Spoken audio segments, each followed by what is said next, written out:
There is a story we were told when we were young. It went something like this. The world is fundamentally fair. Good things happen to good people. Kindness is rewarded. Honesty is respected. If you work hard, treat others well, follow the rules, and maintain your integrity, the world will recognize these qualities and respond to them accordingly. Justice exists, and it is, in the long run, operative. It is a beautiful story, and for many of us, it was told by people who genuinely believed it. Parents, teachers, mentors, who wanted to give us a framework for navigating the world that was both hopeful and ethical. The intention behind it was entirely good, but intentions do not determine accuracy, and the longer you live, the more clearly you see that the story, however beautiful, however well-intentioned, does not describe the world as it actually operates. The world is not a place where the most ethical person wins, where the purest heart rises to the top, where passive goodwill is recognized and rewarded by a universe that is keeping careful track of who deserves what. The world is an arena, and arenas have a different logic than fairy tales. Carl Jung spent his life mapping the actual terrain of human psychology, not the idealized version that we would prefer to inhabit, but the real one, with its shadows and its power dynamics, and its profound capacity for self-deception. His work on the shadow, the rejected, unacknowledged dimension of the human psyche, was not merely a theoretical contribution to depth psychology. It was a survival manual for anyone willing to read it honestly. What Jung understood, with an unflinching clarity that most of his contemporaries found uncomfortable, is that the parts of human nature we most prefer not to acknowledge are not thereby rendered inactive. They do not disappear because we refuse to look at them. They operate, instead, from below the surface of conscious awareness, driving behavior, shaping dynamics, determining outcomes, while the conscious mind maintains its comfortable fiction of virtue and fairness and good intentions. The person who refuses to acknowledge these forces, who insists on operating exclusively from the idealized version of human nature, who brings passive goodwill to every interaction and expects it to be sufficient, does not thereby escape the arena. They simply enter it unarmed. Today, we explore 5 of the most challenging and most essential dimensions of what Jung's framework reveals about power, psychological survival, and what it actually takes to navigate a world that operates by rules. Most people prefer not to acknowledge this is not a comfortable conversation. It is an honest one. 1. Waking from the fairy tale. The reality of the arena, the notion of fairness, is among the most deeply embedded assumptions in human psychology. We come into the world with what appears to be an innate expectation of it, an instinctive sense that equivalent effort should produce equivalent reward, that good behavior should be recognized and bad behavior should be penalized, that the rules of the game should apply equally to everyone playing it. This expectation is not merely cultural conditioning. It appears to be rooted in something genuinely fundamental to how the human mind apprehends the social world, and it serves important functions. It is the psychological foundation of cooperation, of trust, of the social contracts that make collective human life possible. But there is a critical distinction between fairness as a value, something worth pursuing, worth building systems around, worth fighting for, and fairness as an assumption about how the world already operates. The first is a genuine ethical commitment. The second is a cognitive distortion that, left unexamined, produces a specific and entirely predictable vulnerability. The vulnerability is this: the person who assumes the world is already fair will wait. They will wait for their effort to be recognized, for their merit to be acknowledged, for their rights to be honored by a system they believe is fundamentally oriented toward honoring them. They will operate with the quiet confidence of someone who believes that patience and virtue are sufficient strategies, that the arc of any social situation bends, eventually, toward the just outcome. While they are waiting, something else is happening. The people who do not share this assumption, who have either never held it or who have relinquished it through experience, are not waiting. They are reading the room. They are identifying the dynamics at play, the power structures in operation, the specific mechanisms through which outcomes are being determined. They are not standing at the edge of the arena, confident that the rules will eventually work in their favor. They are in the arena, actively. Jung's framework illuminates why this matters at a level deeper than mere strategy. The collective story of fairness, the cultural mythology that the system rewards virtue and punishes transgression, is not, he would suggest, an accident. It is, in part, a mechanism of social control. The person who believes they will receive what they deserve if they simply behave correctly is a person who is not asking whether the system itself is designed to serve their interests. They are well managed, predictable, compliant, operating within the parameters that the system prefers. This is not a cynical observation in the service of nihilism. It is not an argument for abandoning ethical commitments or treating others with calculated indifference. It is an argument for clarity, for seeing the arena as it actually is rather than as the story we were told would be most comfortable to inhabit. The person who sees clearly, who understands that outcomes in complex social environments are determined not by virtue alone, but by the mastery of invisible influence dynamics, by the capacity to read psychological terrain and navigate it intelligently. That person is not less ethical for their clarity. They are more effective in service of their genuine values, because they are operating from an accurate map rather than a flattering fiction.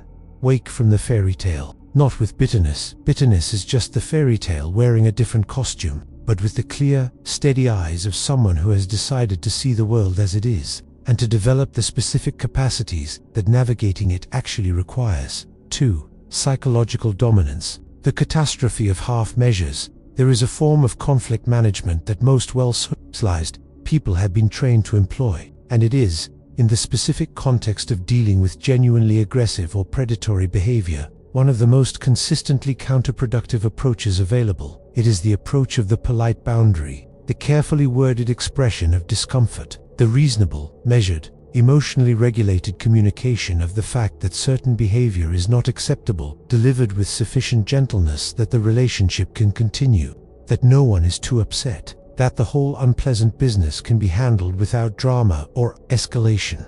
This approach has genuine value in the vast majority of interpersonal conflicts, which are not, in fact, the product of predatory intent. Most conflicts arise from miscommunication, from competing needs, from the ordinary friction of different people with different perspectives occupying the same social space. In these contexts, the polite boundary is exactly the right tool, clear, respectful, preserving the relationship while establishing the necessary limit. But there exists a category of interpersonal behavior for which the polite boundary is not merely insufficient, but actively harmful to the person deploying it. This is the behavior of the genuinely aggressive actor, the person who is not operating from miscommunication or competing needs, but from the systematic identification and exploitation of others' vulnerabilities. The person who reads politeness not as a signal of good faith, but as a signal of exploitability. The person for whom a carefully worded boundary is not a limit to be respected, but information to be used. Jung understood this distinction at a fundamental level. His concept of the shadow, the reservoir of rejected, unacknowledged human capacities that each person carries within them, includes not only the individual's own unacknowledged aggression, but the aggression of others that the idealized persona refuses to accurately perceive. The person who is thoroughly suppressed their own capacity for forcefulness will frequently fail to accurately read the forcefulness of others, will apply the interpretive framework of good faith to situations that do not deserve it, will extend the benefit of the doubt past the point where the doubt has been resolved. The catastrophe of half measures is the catastrophe of bringing insufficient force to a situation that requires decisive action. When you respond to genuine aggression with carefully calibrated politeness, you communicate two things simultaneously: that you are aware of the transgression, and that you are not willing or able to respond to it with the force it would take to make repetition costly. This is, from the perspective of a genuinely aggressive actor, nearly ideal information. You have confirmed that the behavior registered, and you have demonstrated that the consequences will remain manageable. Real power, in this context, is not cruelty. It is not the indulgence of aggression for its own sake. It is the willingness to respond to genuine threat with sufficient decisiveness that the calculus of the aggressor changes. Not to punish. Punishment is about the past, but to establish, with unmistakable clarity, that the cost of future transgression exceeds whatever benefit it might produce. This requires the capacity to act from strategic assessment, rather than emotional reactivity, which is precisely the subject of what comes next. 3. Emotional discipline and unpredictability. Every person who responds primarily from emotion is, in the most precise technical sense, predictable. And every person who is predictable is to someone with the motivation and the observational capacity to exploit it. manipulable. This is not a moral judgment. It is a mechanical observation about how emotional reactivity functions in the context of power dynamics. The person whose anger can be reliably triggered by a specific type of provocation will find that people with strategic intelligence will use that provocation, not necessarily with conscious malice, but with the instinctive efficiency of anyone who has discovered a reliable mechanism for producing a desired response. The angry response is useful to someone who wants to destabilize you, to make you appear unreasonable, to redirect a situation toward terrain where your emotional state, rather than the actual substance of the matter, becomes the focus. The hurt response is useful to someone who wants to establish guilt as a lever. The anxious response is useful to someone who wants to create the impression that you need their reassurance, and therefore their approval to function. None of this requires the other person to be a calculating strategist. Much of it happens at the level of social instinct, in the ordinary give and take of human interaction. But understanding that emotional predictability is a vulnerability, and that emotional discipline is therefore a form of genuine power, changes the way you inhabit your own responses. The genuine, emotionally disciplined person is not someone who does not feel. The suppression of emotion is not discipline, it is repression.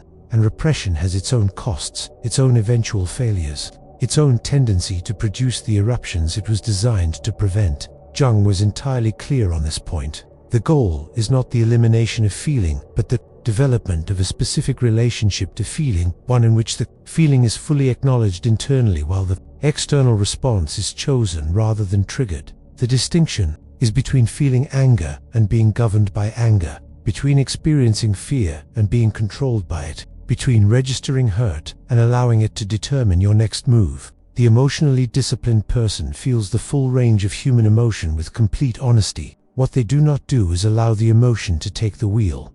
This discipline produces unpredictability, not the erratic unpredictability of someone who is simply unstable. That is not strength. It is chaos, but the principled unpredictability of someone whose responses arise from internal assessment rather than external trigger. You cannot reliably provoke this person into a particular response, because their response is not determined by the provocation. It is determined by their own strategic evaluation of the situation and their chosen direction within it. People who cannot be emotionally managed occupy a specific position in any social or professional environment. They command a particular quality of respect, not the anxious, approval-seeking respect extended to those who are feared, but the genuine, reluctant, sometimes frustrated recognition that this person operates from a center that external pressure cannot reliably reach. That respect is not given. It is earned through the daily practice of choosing your responses rather than simply having them, for building respect instead of being liked. There is a trade-off at the heart of social navigation that most people never explicitly examine,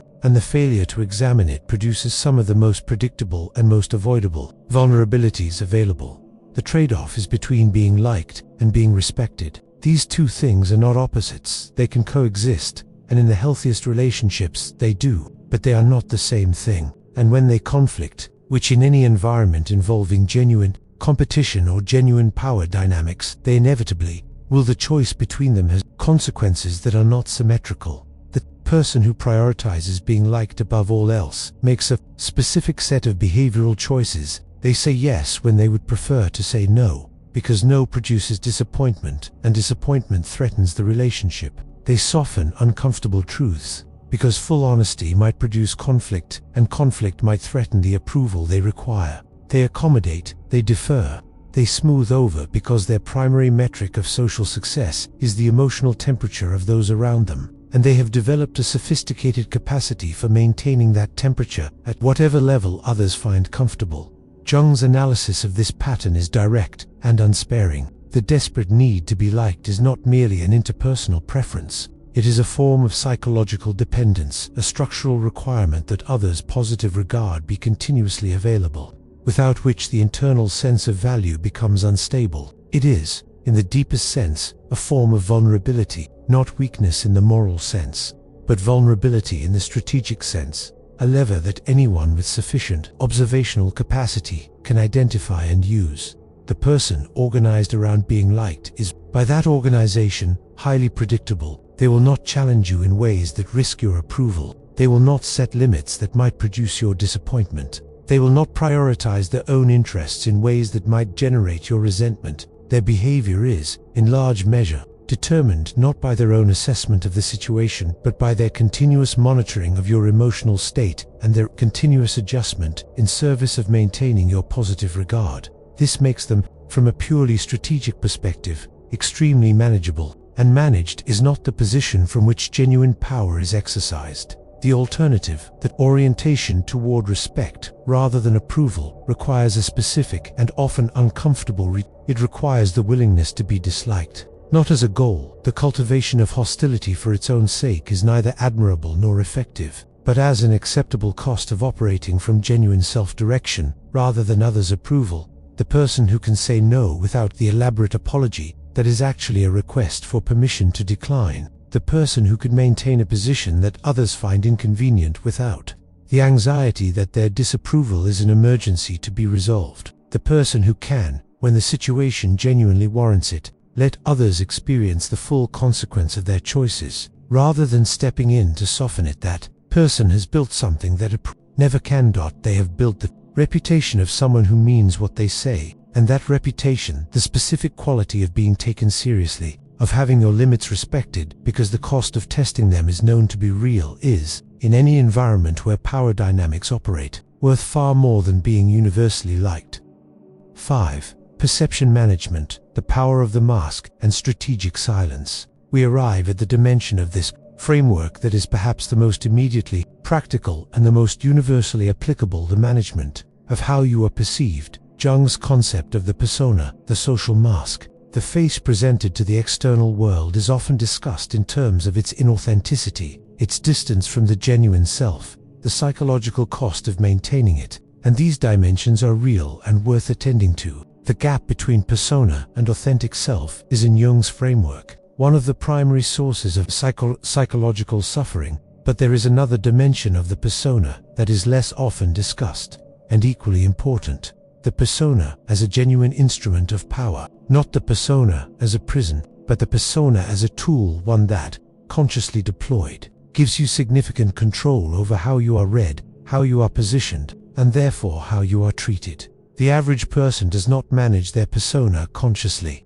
They have one, everyone has one, but it has been assembled largely by default, from the accumulated responses to others' expectations, from the habitual ways of presenting that have proven socially functional. This default persona may be functional, but it is not strategic. It was not designed, and what is not designed cannot be expected to produce optimal outcomes. Here is the psychological reality of perception management. People do not actually know each other. They know the signals each other produces, the appearance, the behavior, the communication style, the observable patterns, and from those signals they construct an impression that they treat as knowledge. This impression is formed quickly, updated slowly, and functions as the lens through which everything you subsequently do is interpreted. Your reputation is the accumulated weight of these impressions across the people in your environment. It is, in the most literal sense, currency. It determines what doors open, what trust is extended, what treatment is considered acceptable, what options are available. And unlike most forms of currency, it is created not primarily by what you are, but by what you are perceived to be. This is not an argument for inauthenticity. The most durable and most powerful reputations are built on genuine substance, on the actual qualities of consistent competence, genuine reliability, and principled behavior that can withstand scrutiny over time. Reputations built on pure performance, without substance behind them, are fragile in ways that eventually become catastrophic. But substance without perception management is also insufficient. The person of genuine quality, whose quality is not visible, who has not attended to how they are being read, who allows their reputation to be constructed by others' default impressions, rather than their own deliberate signaling, will find that the world treats them according to the impression it formed rather than the reality that exists beneath it. Strategic silence is among the most powerful tools available in perception management. The person who speaks less than they know maintains an advantage that the person who speaks everything they know immediately surrenders. When you have spoken everything, you are fully legible. Your positions are known, your reactions are predictable, your next move can be anticipated. The person who holds more than they reveal is, by that holding, genuinely more complex to read, and therefore more commanding to engage with. This is not deception. It is the simple, powerful practice of understanding that what you do not say is often more eloquent than what you do, that the question left unanswered creates more productive uncertainty than the answer given, that the action taken without prior announcement lands with different force than the action preceded by extensive explanation. Build your narrative consciously, not falsely. The false narrative collapses under scrutiny, and the damage of its collapse exceeds any advantage it might have provided, but deliberately, with the understanding that you are, in every interaction, contributing to an impression that will function as your proxy in every subsequent interaction you are not present. 4. Manage that proxy with the same care and intelligence you would bring to any genuinely important strategic asset, because in the arena of human power dynamics, it is exactly that. We have covered difficult ground today, the kind of ground that most conversations about personal development prefer to avoid, because it requires looking honestly at the world as it operates rather than as we would prefer it to operate, because it requires acknowledging dimensions of human nature that are more comfortable to project onto others than to recognize. Within our own repertoire of available capacities, Jung's life's work was, at its core, a sustained argument for this kind of honesty. His insistence on the reality of the shadow, on the necessity of confronting rather than repressing the darker dimensions of human nature, both in oneself and in the world, was not a counsel of cynicism. It was a counsel of wholeness. The person who has genuinely integrated their shadow, who has looked honestly at their own capacity for aggression, for strategic self-interest, for the full range of human motivation, is not a less ethical person than the one who maintains a pristine self-image by refusing to look. They are a more complete one, and completeness, in the arena of actual human life, produces capacities that incompleteness cannot. This is the practical meaning of what Jung called the integration of opposites, not the abandonment of genuine ethical commitments, but the enrichment of them, the development of a psychology robust enough to hold both genuine values and genuine strategic intelligence, both authentic warmth and authentic power. The world is an arena. You did not choose that, but you are in it. And the question is not whether to engage with its actual dynamics, but how to do so with your eyes fully open, your psychology fully equipped, your values fully intact, and your capacity for navigating real complexity fully developed. Wake from the fairy tale, not into clarity, and from clarity from the specific, honest, unflinching clarity of someone who sees the arena as it is. Build something that is genuinely, powerfully, and authentically yours. The shadow is not your enemy. It is your unacknowledged strength. Integrate it and become whole.